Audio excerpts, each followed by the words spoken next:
Hi everybody, my name is Sharon. I use she, her pronouns. I am a recent graduate of the University of Toronto, St. George campus.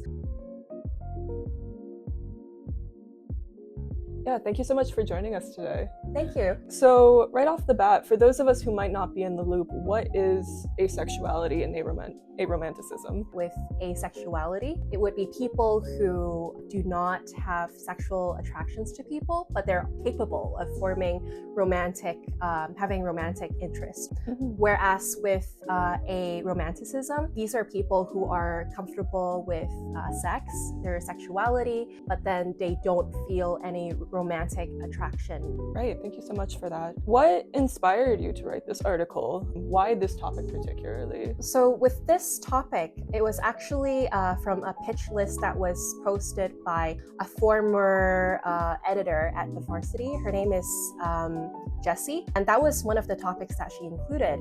And so when I saw it, it really spoke to me. Having a good understanding of the differences in our community is crucial. You mentioned the asexuality and aromanticism bibliography. Yes.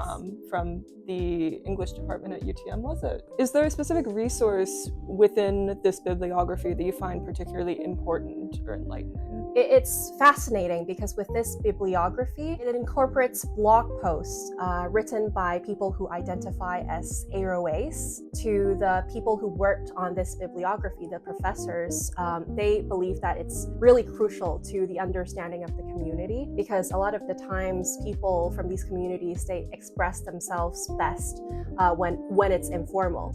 In your opinion, what are the characteristics of good asexual representation? I'm thinking more about media at the moment because I feel like with a lot of the times when you watch TV shows, dramas, there's always gonna be romantic plots in the story. And when I talked to these students I interviewed who identified as aro-ace, they have expressed to me that they feel uncomfortable whenever in class, teachers, professors, they would assume that everyone has some sort of romantic sexual attraction. There's an assumption there that everyone has these attractions when that's not really the case. Yeah, not to assume, absolutely. Not to perpetuate the thought that everyone experiences romantic attraction or sexual attraction in the same way or even at all. And to finish off, how can non-aro-ace people be better allies? That's a really great question. So